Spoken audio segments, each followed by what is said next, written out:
Bonjour à tous et bienvenue dans l'épisode numéro 48 du podcast de Traverser la frontière. Bon, aujourd'hui, c'est la dernière interview de la saison 2 du podcast. Pas le dernier épisode parce que dans 2 semaines, je ferai un épisode où je serai seul aux commandes du podcast, où je parlerai du bilan de la saison 2, de ce que je suis en train de faire en ce moment, des projets à venir pour traverser la frontière, etc.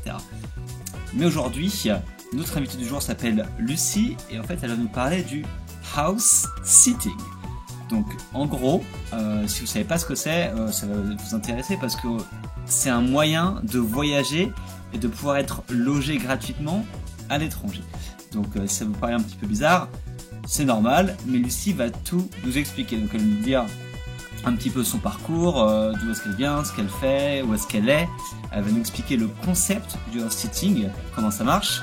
Elle va nous expliquer comment vous pouvez trouver ce house sitting et trouver des missions en fait de gardiennage entre guillemets, comme on dirait en français, pour pouvoir être logé à l'étranger.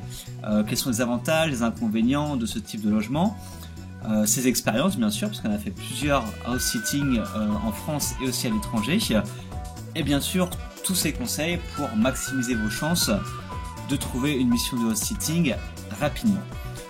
Donc voilà, ça va peut-être vous paraître un petit peu bizarre comme concept si vous ne connaissez pas, mais franchement, moi je connaissais pas trop ce concept de house sitting et c'est un truc qui me plaît beaucoup et j'ai peut-être essayé d'en faire un de ces jours, qui sait. Donc voilà, on écoute maintenant Lucie sur le house sitting. Allô Lucie ? Oui. Ça va ? Ça va et toi ? Ça va, impeccable. Bon alors, on s'est eu au téléphone juste avant et tu me disais que tu étais en Argentine, c'est ça ? Oui, je suis à Bariloche, au nord de la Patagonie. D'accord. Et tu me disais aussi qu'on mangeait du chocolat, c'est ça ? Ouais, ici c'est fromage et chocolat. D'accord, bon. C'est un peu bizarre, mais on va te croire. Bon, pour tous ceux qui ne te connaîtraient pas, parce que tu as un blog assez connu qui s'appelle Voyage et Vagabondage, est-ce que tu pourrais juste te présenter un petit peu rapidement, dire quel âge tu as, d'où tu viens et qu'est-ce que tu fais dans la vie ? D'accord.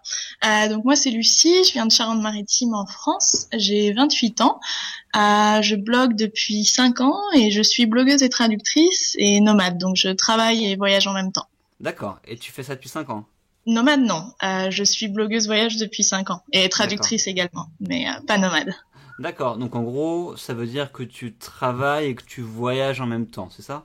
Ouais, je suis nomade depuis 3 ans maintenant. Bon, ça va, c'est cool, ça se passe bien ? Ça se passe très bien. Bon, et ton voyage actuel, du coup, t'es en Argentine, ça fait longtemps que t'y es. Ça fait 8 ou 9 mois, quelque chose comme ça. Ouais. Ok. Et ouais, donc, je suis en PVT, donc je suis là pour 1 an en permis vacances-travail. D'accord, ok. Et ça va, ça te plaît ? Ah, l'Argentine, c'est extraordinaire, oui. Ouais. C'est quoi le truc qui t'a plu le plus en Argentine, si tu devais en citer qu'un ? C'est probablement les paysages. Ça fait 6 mois que je suis en Patagonie et donc c'est la folie ici. Les paysages, c'est assez addictif. Ouais. Ouais, j'y suis jamais allé encore, donc tu as toi qui me donne envie d'y aller et j'ai aussi mon cousin donc qui s'appelle Capitaine Rémi et qui est en Argentine en ce moment et qui m'envoie plein de photos et c'est vrai que ça donne envie. Ah, quoi. Je savais pas qu'il était en Argentine. Ok. Si, tu peux aller voir sur. Bah oui, je savais pas. Ouais. Et en fait, si je voulais t'interviewer pour le podcast, c'était pour parler du house sitting. Donc juste avant qu'on dise c'est quoi le house sitting, est-ce qu'il y a une traduction en français ou pas qui existe ? Oui, mais moi je trouve ça très moche. C'est le gardiennage de maison. Ok, gardiennage, ouais, ça, c'est pas très joli. Non. Ok, donc le house sitting, donc pour tous ceux qui connaissent pas, est-ce que tu peux nous dire ce que c'est ? Donc en fait, le principe, c'est qu'on va garder la maison et les animaux d'une famille qui part en vacances pendant une période donnée. Ça peut être de 3 jours à 1 mois. Et en fait, c'est un échange de bons procédés. Donc c'est en l'échange du logement gratuit. D'accord, donc en gros, je vais vivre chez des gens qui partent. Qui partent en vacances. D'accord. Et le but, c'est de s'occuper des animaux ou il y a d'autres, ou des fois il n'y a pas d'animaux ou comment ça se passe? En général, c'est quand même prioritairement pour les animaux. Il peut y avoir juste la maison, mais c'est vraiment très rare. S'il y a des problèmes de sécurité, par exemple, la maison où je suis en ce moment, certes, c'est pour le chat, mais ils préfèrent qu'il y ait quelqu'un dans la maison, sinon il y a des problèmes de squattage. Donc voilà, c'est pour avoir quelqu'un dans la maison aussi. Sinon, ça peut être les plantes, le jardin, s'occuper du courrier, s'occuper d'un appartement Airbnb, ça peut être plein de choses comme ça. D'accord, ok. Et ça, donc ça, tu le fais actuellement en Argentine? Oui, oui, oui, tout à fait. À Bariloche, là, je garde une maison depuis un mois. D'accord. Et c'est un truc qui peut se faire dans quel pays? C'est partout dans le monde? Ça peut se faire en France? C'est partout dans le monde, ça marche très bien en France et dans les pays anglophones, Australie, Nouvelle-Zélande, États-Unis, Angleterre. Ça se développe de plus en plus. Après, dans des pays comme l'Argentine, c'est plus compliqué, mais c'est faisable. D'accord, ok. Donc en France, si je veux pas payer de loyer et que je veux vivre en France, en gros, je peux me trouver des house sitting, quoi. Ouais, il y a des gens qui font comme ça, qui vivent tout le temps en house sitting près de chez eux, donc ils changent de maison dans leur ville ou dans leur région. D'accord, ok. C'est marrant ça. Oui. Et t'as eu combien d'expériences en house sitting jusqu'à présent? Alors, 3 ou 4. La première, c'était en France et je savais pas vraiment que c'était du house sitting, mais on va la compter quand même. Ouais. Et tu peux me dire un peu ces 3 cas d'expérience, c'était où et comment ça s'est passé? Donc la première fois, j'étais stagiaire en fait dans une maison d'édition et ma maître de stage m'a demandé de garder sa maison pendant une semaine et ses 2 chats. Alors à l'époque, voilà, je connaissais pas du tout le house sitting et j'ai dit oui. Donc j'ai gardé une jolie villa dans le sud-est de la France et je me suis occupée de 2 chats pendant une semaine. Et ensuite à Buenos Aires, je me suis occupée de 3 chiens pendant un mois et demi. Ok. Et à Bariloche donc, et là c'est la deuxième fois que je suis dans la même maison, donc j'ai fait un mois en décembre et là je refais un mois à nouveau ici. D'accord. Donc ça peut être des appartes comme des maisons en fait, c'est tout type de logement. Tout à fait, moi j'ai eu que des maisons pour l'instant, mais ça peut être appartement, maison, villa, château, igloo, tout ce que vous voulez. Moi du house sitting en château, ça me dirait bien, ça doit être cool quand même. Après faut espérer qu'il y a la femme de ménage, parce que sinon c'est de l'entretien. Parce que tu dois faire le ménage aussi, c'est ça? Ça dépend. En France, ouais, j'ai fait le ménage, mais là, les maisons où je suis en Argentine, il y a toujours ils ont une femme de ménage et ils veulent pas qu'elle arrête son travail pendant les vacances, donc elle continue à venir. J'avais un jardinier aussi, donc ça dépend. Ah, c'est vrai qu'en Mais Amérique latine, il y a beaucoup de... Enfin moi aussi j'avais vécu en Colombie et dans l'appart, effectivement, j'avais une femme de ménage qui venait 2 fois ouais. par semaine. Mais par contre, je pense qu'aux États-Unis, dans une maison normale, enfin voilà, c'est vivre la vie normale, donc c'est faire le ménage, faire le jardin, enfin voilà, vivre une vie normale. D'accord. Et à Buenos Aires, donc du coup, tu gardes des animaux, tu disais? Oui, j'avais 3 chiens, donc D'accord. il fallait les sortir aussi. Ouais. Et ça s'est bien passé ou il y a eu... Ça s'est bien passé. J'avais un peu peur parce que c'était 3 gros chiens et finalement ça s'est très très bien passé et c'est aussi rassurant quand même d'avoir 3 chiens dans la maison à Buenos Aires quand on est seul. J'imagine qu'il peut pas t'arriver grand-chose là. Ah là non, avec les molosses pas de souci. Et actuellement, Bariloche, c'est un chat que tu gardes, non? C'est ça? C'est un chat, il me protège pas trop, non. Ouais, là, s'il y a des intrusions... Non, après Bariloche, c'est très tranquille. C'est bien d'avoir quelqu'un dans la maison parce que s'il y a personne, bon, il y a des gens qui en profitent, mais sinon il n'y a pas du tout de souci de sécurité ici. Ouais. C'est la Patagonie, donc c'est vraiment tranquille. Ok, bon, c'est bon à savoir. Oui. Et du coup, moi je me pose la question, ça ressemble à quoi tes journées? Parce que tu me dis ça fait un mois donc que tu gardes cette maison là en Argentine. Et qu'est-ce que tu fais en relation avec le house sitting? D'accord. Ce mois-ci, j'ai pas grand-chose à faire parce que c'est l'hiver, voilà. Mais quand j'y étais en décembre, en gros, je me lève et je m'occupe du jardin, donc fallait arroser toutes les plantes. Il y a un grand jardin, faire un peu l'entretien du jardin, nourrir le chat, sortir le chat, le soir rentrer le chat, nourrir le chat. C'est à peu près tout dans ce que j'avais à faire. Il y avait un appartement Airbnb à s'occuper en décembre, donc pareil, faire le check-in, check-out. de cet appartement une fois par semaine et laver les draps, etc. Mais pour ça, j'étais rémunérée en plus, donc c'est quelque chose à part. Et sinon, j'ai le reste de la journée libre, complètement libre, donc je fais ce que je veux, voilà. Ok, donc t'es libre. Est-ce que tu es obligé de rester toutes les nuits là, ou par exemple, est-ce que si tu veux te faire un week-end, c'est possible ou pas? C'est une bonne question. Non, je peux pas. Après, ça, c'est quelque chose à arranger avec les propriétaires, mais là, c'est un chat qui est assez particulier, qui demande beaucoup d'attention, donc j'ai besoin d'être là tous les soirs, mais ça je le savais à l'avance, donc c'est quelque chose à discuter à l'avance avec les propriétaires.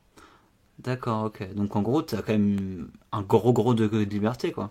Oui. Après, vraiment, ça dépend du gardiennage. 3 chiens, c'était plus compliqué. Fallait les sortir 2 fois par jour. 3 chiens en laisse, c'est plus de boulot. Un chien, ça demande plus de boulot. Donc vraiment, ça dépend. Ça dépend du house sitting, en fait.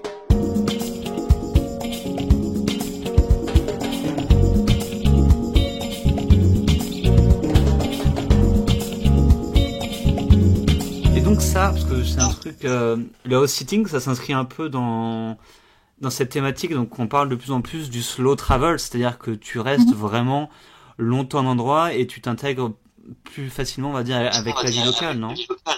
Complètement. Moi, c'est pour ça que je le fais, parce que c'est une manière de voyager vraiment locale à Buenos Aires. Donc, j'avais un quartier.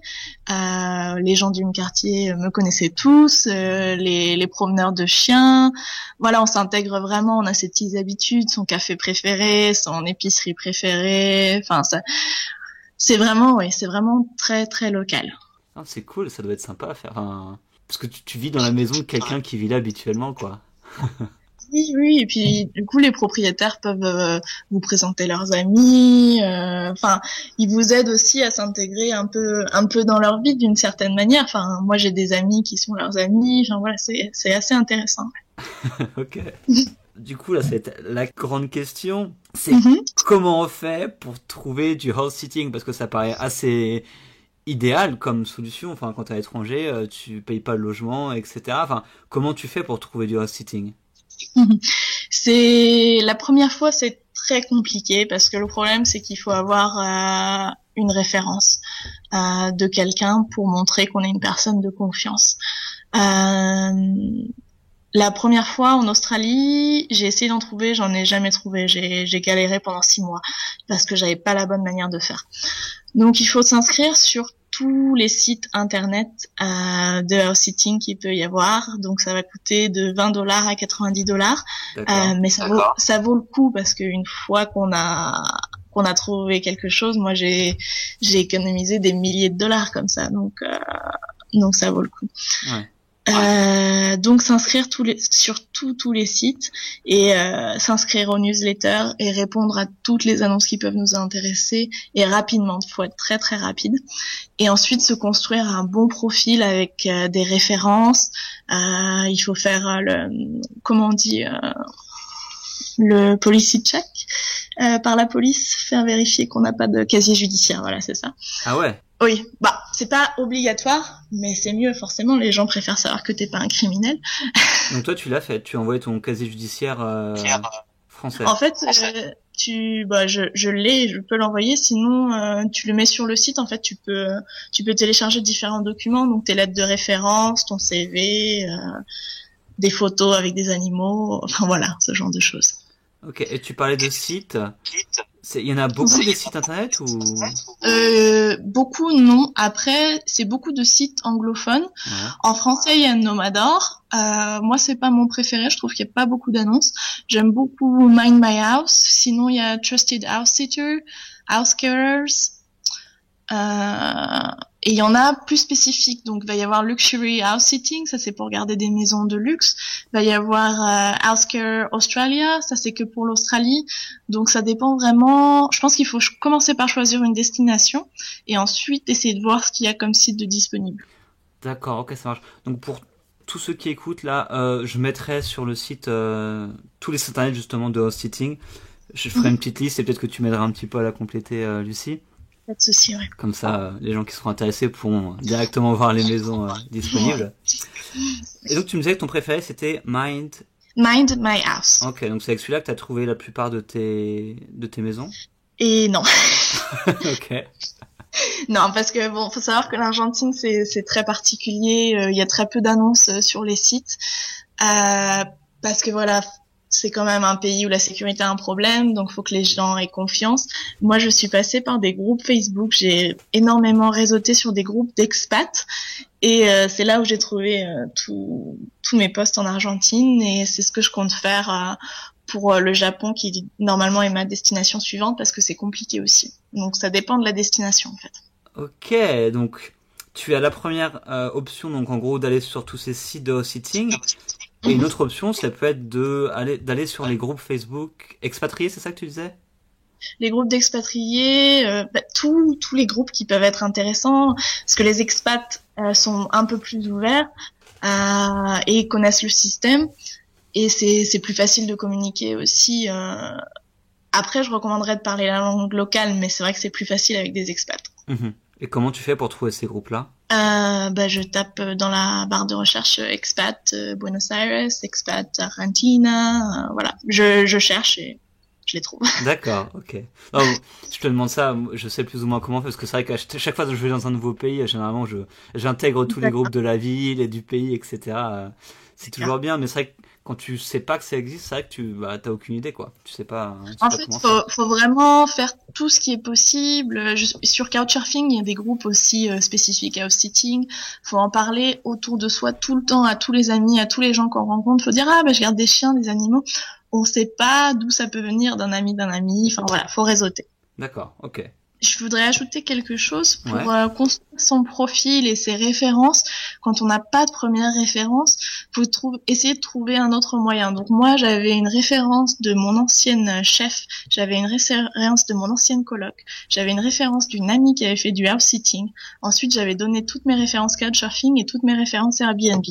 Donc voilà, essayer de trouver un autre moyen de montrer qu'on est une vraie personne. D'accord, ouais, c'est comme sur Couchsurfing quand tu demande des canapés mais que t'as zéro référence, les gens ils vont pas forcément te prendre, quoi. Exactement, ouais. Donc ouais, moi si je veux m'y mettre, il faut absolument que je trouve que je récupère toutes mes autres références qui peuvent exister, quoi. C'est ça. Et le blog aussi, ça peut être un bon moyen de montrer qu'on est une vraie personne aussi, ça peut être intéressant. Ouais. Ok, intéressant. Il faut va falloir que je m'y mette. On verra en Roumanie, en Europe de l'Est, ma prochaine destination, peut-être que je trouverai des trucs là-bas. Pourquoi pas. Et du coup, on parlait de profil, mais est-ce que le house sitting, c'est quelque chose qui se fait tout seul, quelque chose qui se fait en couple, quelque chose qui se fait en famille? C'est plus facile en couple, apparemment, de trouver. Surtout s'il y a des grandes maisons ou de grandes responsabilités, parce que parfois c'est une ferme. Hein. Il y a des chevaux, il y a des poulets, il y a des moutons, donc il y a beaucoup plus de travail. Ou alors ils ont besoin de quelqu'un qui fait un peu de bricolage pour entretenir la maison, surtout si c'est une longue durée. En famille, ça se fait aussi. J'ai déjà entendu. Après, c'est pareil, il faut trouver les annonces qui acceptent, les animaux qui acceptent les enfants. Moi, par exemple, le chat ici, il supporte pas les enfants, donc c'est pas possible.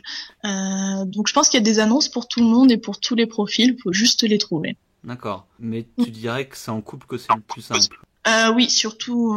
Oui, je pense que c'est plus simple. Il y a plus d'annonces. Ouais. Et les gens en général ont plus confiance à un couple qui a un peu plus de 30 ans parce que être jeune aussi c'est pas un avantage, hein.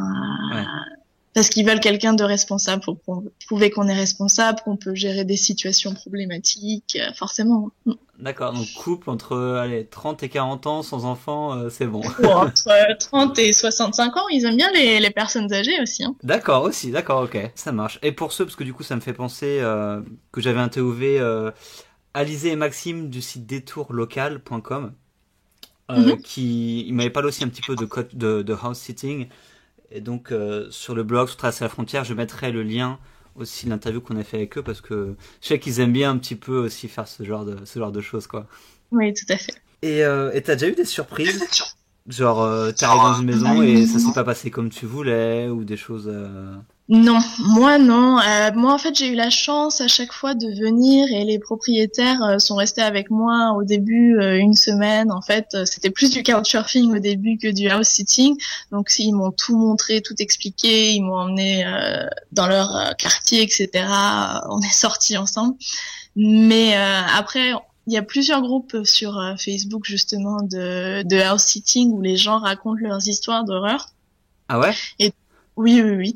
Et donc faut vraiment faire attention, vraiment discuter avec le propriétaire avant pour s'assurer que tout va bien, qu'ils vont pas essayer de vous demander une caution. Faut surtout pas payer de caution, ça marche pas comme ça. Ou peut y avoir des maisons très très sales. Il y en a qui se sont retrouvés avec des puces partout. Donc oui, évidemment, il y a des histoires compliquées. Ouais. Ok, donc c'est quoi ce qu'il faut faire? C'est bien se renseigner avant, du coup, bien discuter. Bien discuter avec le propriétaire. Il y en a qui font des contrats de house sitting en fait. Juste ils formalisent un peu sur ce sur quoi ils se sont mis d'accord pour pas qu'il y ait problème d'argent ensuite. Et s'il y a vraiment une situation qui ne vous convient pas, vous arrivez et qu'il y a des puces partout ou que c'est sale ou je ne sais pas, faut sortir de la situation. Vous n'avez pas non plus d'obligation à rester dans une situation où vous n'êtes pas confortable non plus. Hein. Oui, c'est-à-dire qu'on signe pas de contrat à la base. Non, c'est un échange de bons procédés. Hein. C'est comme couchsurfing. Donc après, voilà, c'est aussi de l'instinct et dans la discussion, voir un peu comment ça se passe. Moi, vraiment, les gens, je les connais, donc il y a vraiment pas de souci. Je sais qu'il y aura pas de problème. Mais je pense que je vais mettre en place un contrat, moi aussi, pour les prochains sites.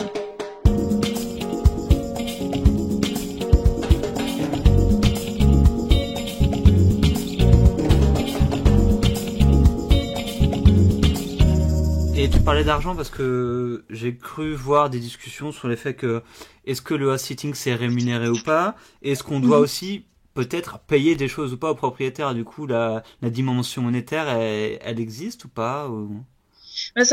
C'est pareil, ça dépend des situations et de ce que vous recherchez.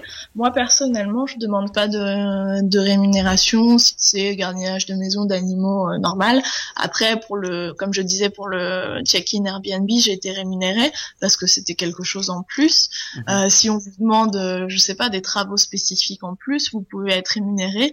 Ou si c'est vraiment une maison qui demande beaucoup d'entretien, des animaux très très compliqués, pourquoi pas. Après, pour le paiement des factures, etc., ou un loyer, moi, je n'accepte pas, je ne paye pas du tout, comme je ne me fais pas rémunérer.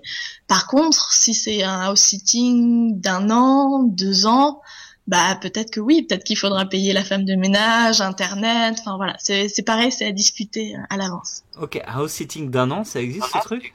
Bien sûr, parce qu'il y a des gens qui partent en tour du monde, il y a des gens qui partent, ouais. Ok, waouh, c'est marrant. Ouais, il y a des très longues durées. Ouais. Ok, ça marche. Et selon toi, du coup, vu que tu as pas mal d'expérience avec le house sitting, ce serait quoi les 2 plus gros avantages du house sitting et les 2 plus gros inconvénients? Ok. Le plus gros avantage, avantage monétaire forcément, de pas payer de loyer en voyage, et ensuite comme on en parlait avant, ce mode de voyage local, vraiment de pouvoir s'intégrer dans une communauté, de rencontrer les locaux, de se faire des amis sur place, de se créer un peu des petites habitudes, de se créer une routine finalement dans son voyage. Donc c'est très intéressant pour un nomade, mais c'est aussi très intéressant pour quelqu'un qui part en vacances 2 semaines et qui a envie de voyager différemment, qui a pas envie d'être complètement touriste, qui veut vraiment goûter à la culture du pays. Je pense que c'est très intéressant. D'accord. Et pour les inconvénients, comme on disait aussi, le fait de ne pas pouvoir partir en week-end. Donc là, par exemple, je peux pas partir en randonnée et dormir dans un refuge. Je peux faire que des randonnées à la journée. Donc ça, c'est un peu limitatif. Et le fait de ne pas pouvoir recevoir chez moi. Ce n'est pas chez moi, mais je ne peux pas recevoir de gens. C'est interdit? C'est pareil, c'est à discuter avant. Ouais. Là où je suis en ce moment, ils sont pas très très chauds pour. Donc vraiment, ça dépend aussi des situations. Mais c'est vrai que moi, ça m'embête un peu de pas pouvoir avoir quelqu'un venir pour un dîner ou un café. Ouais, voilà. Ouais, effectivement, c'est... Bon, après, je comprends qu'ils veulent pas qu'on fasse des grosses soirées chez eux et tout ça. Oui. Après, j'en discutais avec une autre qui fait du house sitting et voilà, faut juste penser à en discuter avant, et que elle, si on lui dit non, elle n'y va pas, clairement. Donc voilà, c'est pareil, c'est quelque chose à réfléchir. Mais par exemple, moi, il y a une annonce qui m'est passée sous le nez en Australie parce que j'ai dit que j'aimerais bien inviter une amie boire un café dans la maison. Voilà. Ah, carrément. Ouais. Waouh, c'est dingue. Mais j'ai vu aussi des gens qui voyagent en fait que avec le house sitting, hein, non? Enfin, t'as vu des histoires comme ça ou pas, toi? Où les gens ils vont de house sitting en house sitting partout dans le monde. Oui. Il y a beaucoup de gens qui font ça. Enfin, je vois dans les groupes beaucoup de gens parce que ils s'inquiètent à chaque fois qu'ils ont 2-3 jours de battement entre leur house sitting. Donc c'est tout à fait faisable. Pour moi, c'est un peu trop d'organisation, mais je pense qu'il y a vraiment pas de souci. Il y a tellement d'annonces, et puis quand on se commence à se construire un bon portfolio, il y a pas de souci. Ouais.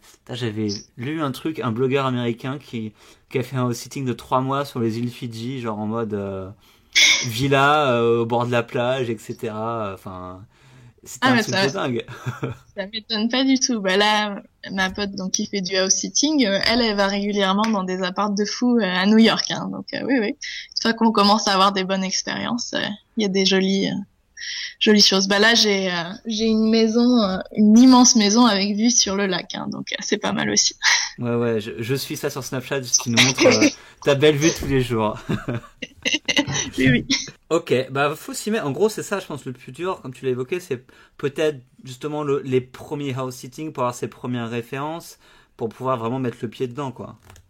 Ouais, c'est le plus difficile. Après, faut aussi penser que c'est quand même un vrai travail, qu'il y a des animaux, et qu'il faut pas se lancer en se disant c'est hyper facile, je vais faire ça aussi. Non, faut aimer les animaux, et voilà, on est là pour les animaux avant tout quand même. Ouais.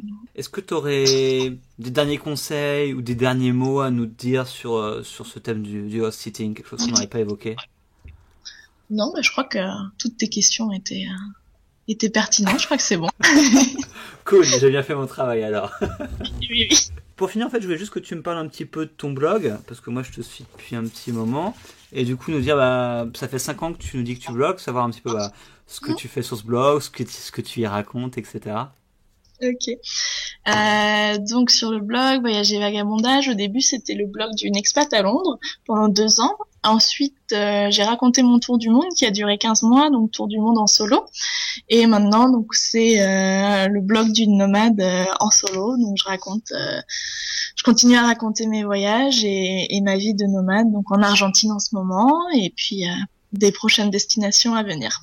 Ok. Donc next, après l'Argentine. Petit tour en Bolivie, et puis ensuite je pense sérieusement au Japon. D'accord, au Japon. Waouh, ça va te changer un petit peu là-bas, non? Ça va être différent. Ok, ça marche. Donc ton site c'est voyage-et-vagabondage.com. C'est exactement ça, ouais. Ok. Bon, c'est à peu près tout. Je pense qu'on a fait le tour de la question, Lucie. Hein. Je crois, ouais. Et puis sinon, n'hésitez pas à me poser des questions, il n'y a pas de problème. Je suis toujours là pour aider au sujet du house sitting. Ok, ça marche. Donc je mettrai toutes les infos sur le house sitting et l'interview donc sur traverserlafrontière.com, et vous pourrez en plus poser des questions à Lucie, donc t'es vraiment gentil quand même. Pas de souci. Bon, merci à toi. Et puis du coup, bonne fin de séjour à Bariloche. Oui, merci beaucoup. À bientôt. À bientôt, salut. Ciao.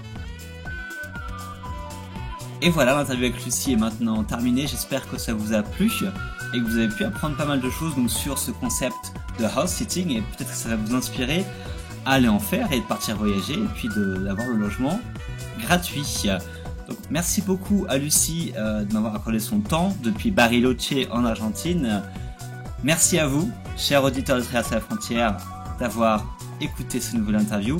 Et rendez-vous pour le prochain épisode où ce sera moi qui parlerai tout seul en direct de Cluj en Roumanie où je me trouve actuellement. Et on va parler de tout ce qui s'est passé ces 6 derniers mois, cette dernière année, et puis ce qui va venir cet été et à la rentrée prochaine. Donc voilà, je vous attends pour le prochain podcast. En attendant, bonne journée à vous ou bonne fin de journée et à très bientôt. Ciao.